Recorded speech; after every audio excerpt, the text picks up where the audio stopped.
Hooray!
Firman-Mu kata Kau besertaku, maka kuat roh dan jiwaku. Tangan-Mu Tuhan selalu ku nantikan, di setiap langkahku percaya. Dengan sayap-Mu ku akan terbang tinggi di tengah badai hidup. Ku tak menyerah, Kau kekuatan dan perlindungan bagiku. Pertolonganku di tempat maha tinggi, ku mengangkat tanganku, aku berserah. Kau ku nantikan, Kau yang ku sembah, Yesusku, Rajaku.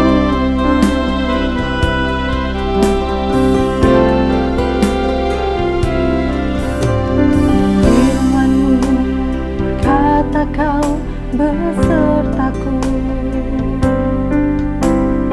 maka kuat roh dan jiwaku. Tangan-Mu Tuhan selalu ku nantikan, di setiap langkahku percaya. Dengan sayap-Mu ku akan terbang tinggi di tengah badai hidup. Ku tak menyerah, Kau kekuatan dan perlindungan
Shalom, salam Kristus kepada semua pendengar, serta bapak-bapak dan ibu-ibu yang dikasihi Tuhan, juga jemaat gereja di mana saja Anda sekarang. Kasih karunia Yesus Kristus dan kasih Allah serta persekutuan Roh Kudus menyertai kalian semua. Amin. Satu pengumuman, selepas ini kita akan memulakan ibadah raya kita secara fisikal di tingkat 5 pada 13 hari bulan Februari jam 11.30 pagi, dan ini akan berlaku setiap hari Ahad. Lihatlah kesetiaan Allah kita yang mengatasi langit, setia menantikan kita dan mencukupkan segala sesuatu sehingga hari ini. Pujilah Dia karena segala keperkasaannya sesuai dengan kebesarannya yang hebat. Di akhir zaman ini, ramai orang Kristen melangkah atau gelongsor ke belakang, backslide, dan telah jauh dari Tuhan yang memberi keselamatan. Kebanyakan orang Kristen hampir kehilangan keselamatan mereka karena mereka tidak menjaga keselamatan mereka. Mereka tidak mengusahakan. Kebanyakan manusia merungut tentang keadaan mereka setelah melalui satu musim yang tidak menentu. Walaupun bumi ini masih berada dalam situasi yang mencengkam hidup manusia, tetapi masih ada pengharapan bagi manusia yang percaya kepada Tuhan Yesus. Tajuk hari ini adalah Yesus, Juru Selamat dunia. Firman Tuhan, Yohanes pasal 3 ayat 16 yang berbunyi begini. Karena begitu besar kasih Allah akan dunia ini sehingga Ia telah mengaruniakan anaknya yang tunggal supaya setiap orang yang percaya kepadanya tidak binasa melainkan beroleh hidup yang kekal. Itu adalah satu firman Tuhan yang kita jelas sekali menunjukkan kasih Allah ya. Yohanes pasal 17 ayat 3. Inilah hidup yang kekal itu, yaitu bahwa mereka mengenal Engkau satu-satunya Allah yang benar dan mengenal Yesus Kristus yang telah Engkau utus. Yesus memiliki banyak tujuan datang ke dunia, seperti menggenapi hukum Taurat dan nubuatan para nabi, menyiarkan kabar baik kepada orang miskin, menyatakan kasih Bapa, menebus dosa, menyelamatkan manusia, menanggung kutuk. Namun tujuan utama Yesus dalam 2 ayat di atas menunjukkan tujuan utama Yesus datang ke dunia ini, yaitu mengembalikan hubungan antara manusia dengan Bapa. Dosa telah menjadi pihak ketiga dalam hubungan antara Tuhan dan manusia. Dosa telah memikat, menipu, dan menjebak manusia, membuat manusia pergi menjauh dari Tuhan. Dan akibatnya manusia menderita. Dosa telah merasuk dan merosak sedemikian rupa hati dan pikiran manusia. Itu sebabnya Yesus datang, lahir dan mati, menebus dosa di kayu salib, agar manusia dapat kembali intim dengan Sang Pencipta dan berucap, Ya Aba, Ya Bapa, pada bila-bila masa dan di mana saja. Ya saudara-saudara yang dikasihi Tuhan, kita tidak diciptakan untuk hidup jauh dari Tuhan. Kita diciptakan untuk ada di dekatnya, karena kita berasal darinya dan merupakan kepunyaannya. Satu perkara yang harus semua orang tahu ialah semua manusia mencari Tuhan, dan mereka akan pergi sejauh manapun untuk mencari Dia. Tetapi ingin saya ingatkan semua pendengar hari ini, Yesus datang mencari manusia yang sesat dan menyelamatkan mereka. Hanya di dalam kekristenan Allah Tuhan turun ke bumi untuk mencari mereka yang sedang mencari Dia, mencari jalan, mencari kelepasan, mencari hidup. Ya saudara-saudara, Dia bukan Tuhan yang jauh dan sulit ditemui. Saya yakin orang yang percaya kepada Yesus adalah orang yang sadar bahwa pengenalan Tuhan dan kebenarannya jauh lebih berharga dan lebih menarik dari dosa. Waktu-waktu yang mereka miliki untuk membaca dan merenungkan firman Tuhan, juga memuji dan menyembah menyembahnya adalah waktu-waktu terbaik, bukan waktu sisa. Tujuan kelahiran Yesus. Yohanes 10 ayat 10b. Aku datang supaya mereka mempunyai hidup dan mempunyainya dalam segala kelimpahan. Kedatangan Tuhan Yesus ke dunia untuk memberikan hidup yang kekal, untuk memberikan hidup dalam segala kelimpahan. Yesus adalah Tuhan karena dia bukan berasal dari dunia ini, tetapi dari surga. Yohanes pasal 6 ayat 38. Sebab aku telah turun dari surga bukan untuk melakukan kehendakku, tetapi untuk melakukan kehendak Dia yang telah mengutus aku. Kelahiran Yesus tidak sama dengan kelahiran seorang bayi manusia karena kelahirannya berasal dari Roh Allah.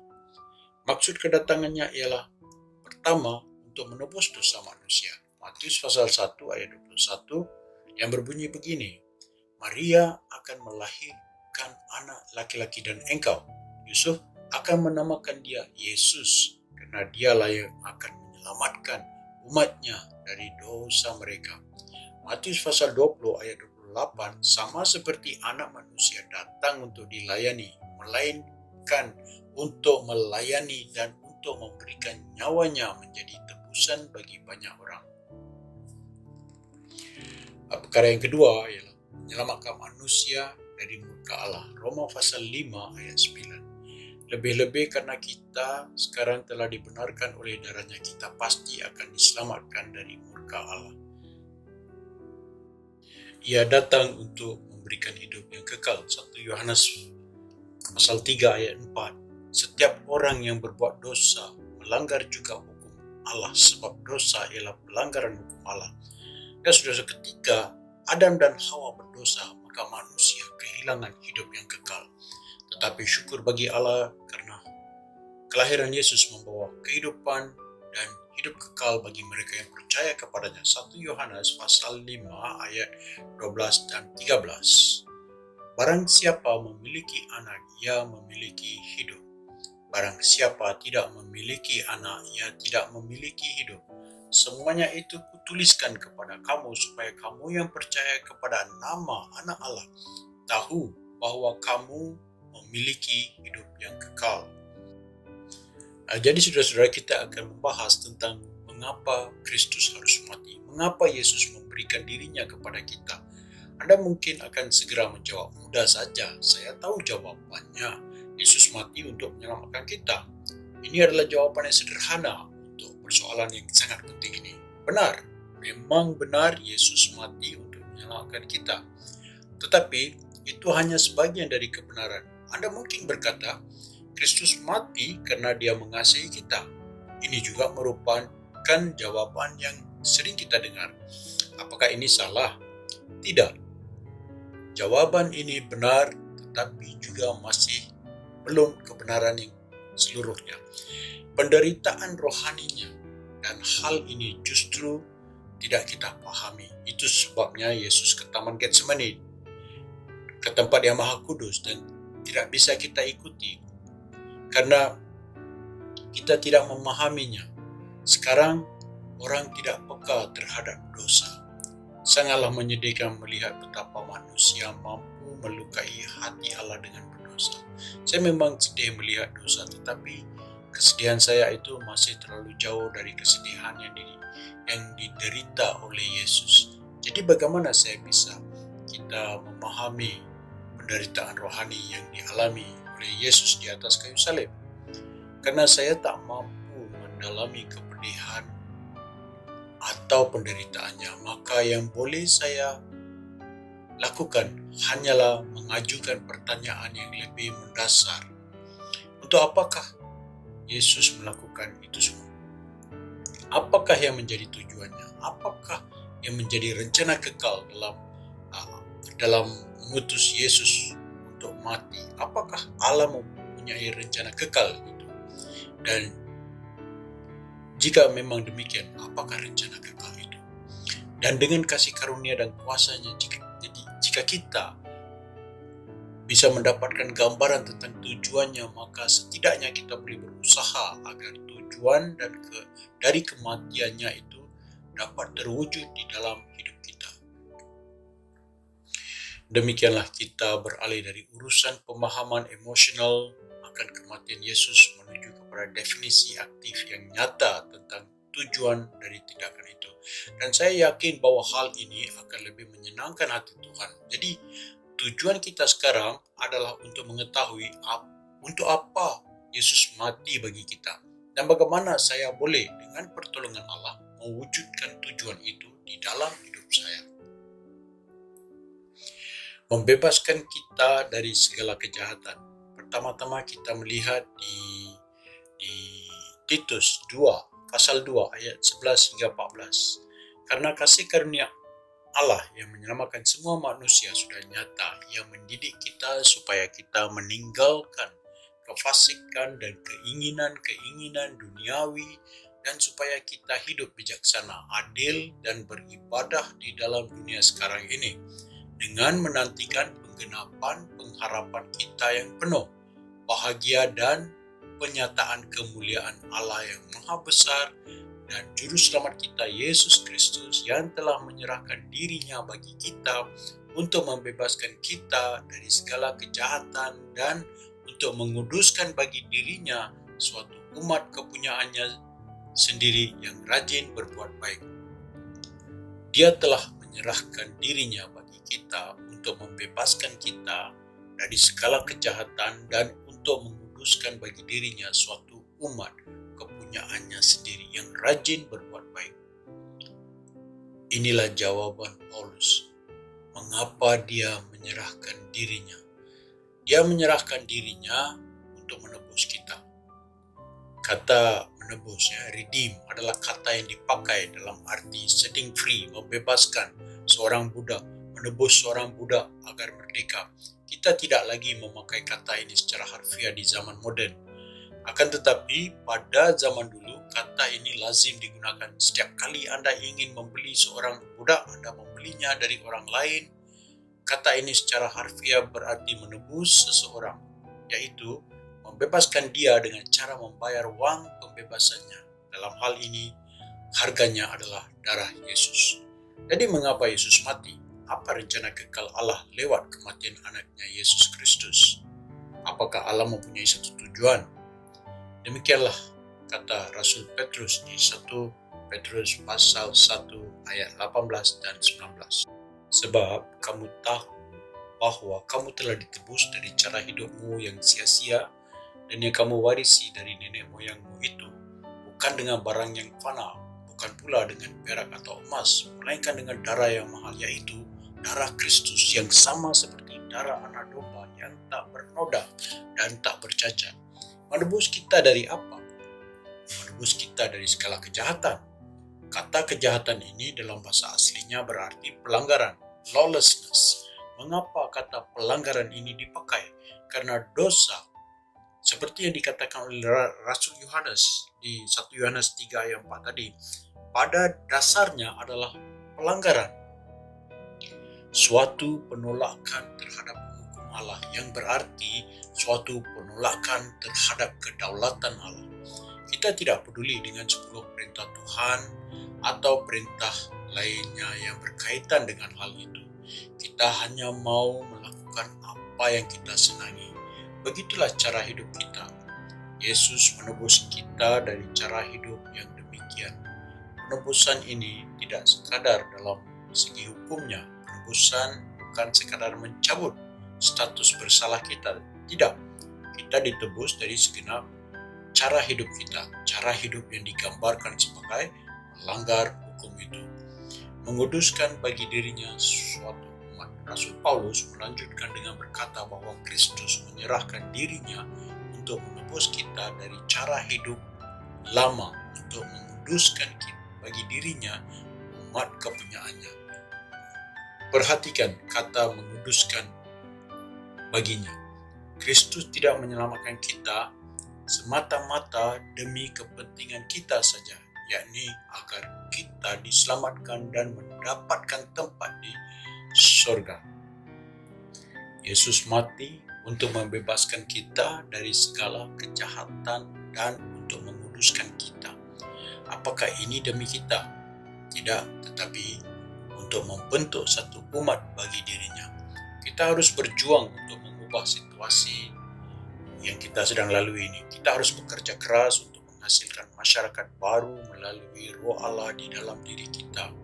Masyarakat yang telah ditebus oleh nyawa Yesus. Menjadi terang bagi dunia, menjadi terang bagi bangsa sendiri dan juga bangsa-bangsa suku kaum lain. Umat yang rajin berbuat baik. Matius pasal 5 ayat 16. Demikianlah hendaknya terangmu bercahaya di depan orang supaya mereka melihat perbuatanmu yang baik dan memuliakan Bapamu yang di surga. Mengapa Yesus rela mati? Apakah karena dia ingin memiliki umat kepunyaannya sendiri? Ya, Yesus menginginkan suatu umat yang bersinar di dunia ini untuk mengungkapkan kemuliaan Allah Bapa. Untuk apa? Semua orang lain yang melihat terang itu bisa tertarik untuk datang kepada terang itu agar mereka juga boleh diselamatkan dan boleh masuk ke dalam hidup yang kekal. Yesus mati untuk menjadi Tuhan atas kehidupan kita. Roma pasal 14 ayat 9. Sebab untuk itulah Kristus telah mati dan hidup kembali supaya ia menjadi Tuhan baik atas orang-orang mati maupun atas orang-orang hidup. Apakah rencana kekalnya? Dia mati supaya dia menjadi Tuhan, yaitu Lord, majikan, pemilik, penguasa atas kita.